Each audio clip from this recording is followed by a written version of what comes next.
Hey everyone, and welcome. A seat in India's parliament is, well, it's a huge deal. It's one of the most powerful positions in the entire country. But here's the thing, it is not a seat for life. So what happens when a lawmaker breaks the rules? Today, we're going to break down the exact legal framework that can lead to an MP losing their seat. So, how can an elected MP actually be disqualified? It's not like this can happen just on a whim. The whole process is governed by a very precise set of rules, and they're laid out in India's most important legal documents. Let's dive into the two main sources of this power.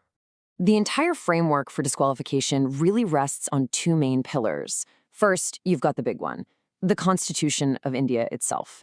This is where the most fundamental, foundational rules are. And then there's a super important piece of legislation called the Representation of the People Act of 1951, which gets into much more specific conditions, especially around conduct and criminal offenses. We're going to start with the Constitution. Okay, first up, the Constitution. These are the absolute core, non-negotiable conditions that every single member of parliament has to meet to hold onto their seat. You can think of these as the bedrock principles of what it means to serve in this role. So, the Constitution lays out four really specific grounds. First, citizenship. And this one's a no-brainer. If an MP gives up their Indian citizenship or gets one from another country, they're out. Simple. Second is holding something called an office of profit under the government. Third, if a court officially declares them to be of unsound mind. And finally, number four, if they are an undischarged insolvent. I know that last term, undischarged insolvent, sounds pretty technical, but the idea behind it is actually straightforward. It just means someone who has been legally declared bankrupt but hasn't been officially cleared of their debts yet. And the thinking here is that a person under that kind of serious financial pressure, well, they could be vulnerable to outside influence, which would make it really hard to do their job impartially. Now, this whole office of profit concept is a perfect example of how these rules have evolved. The main idea is about the separation of powers. You just can't be a lawmaker who makes the laws and also hold a job in the executive branch that carries them out. The Constitution's original definition was pretty simple, any paid position under the government. But as you can see, the Representation of the People Act came along later and expanded that definition to close some loopholes, including key roles in companies where the government has a big stake, at least 25%. So that brings us to our second pillar, the Representation of the People Act of 1951, or what's often just called the RPA. This is the law that goes way beyond those constitutional basics and really gets into the nitty-gritty of electoral conduct and, crucially, criminal offenses. And wow, the RPA casts a really wide net. It covers all sorts of misconduct.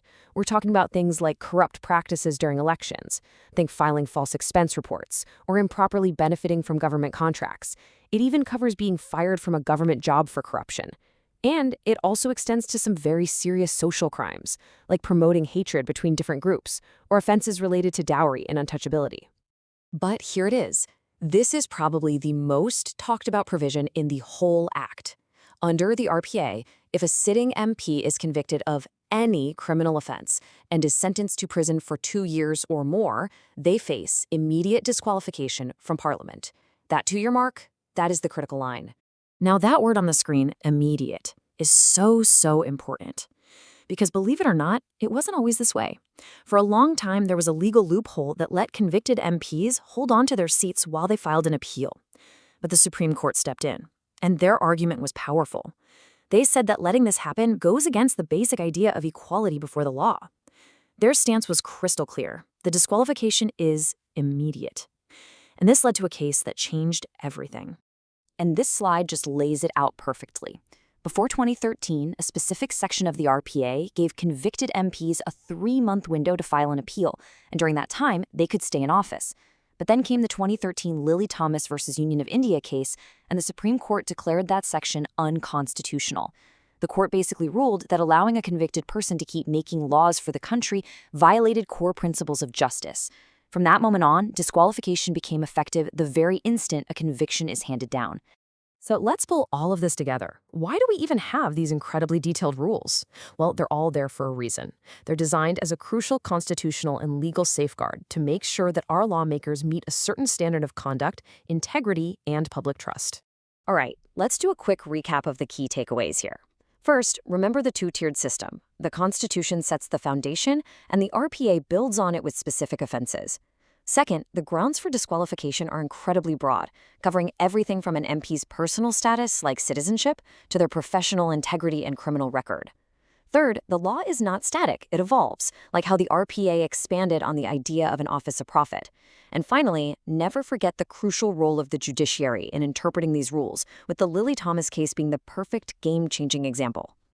And all this brings us to a final thought. We've just walked through the legal framework on paper, a whole system of checks and balances designed to uphold the standards of our legislatures. But that leads to a much bigger question, one for all of us to really think about. How effectively do these rules actually work in practice to safeguard the integrity of our democracy? Thanks so much for watching.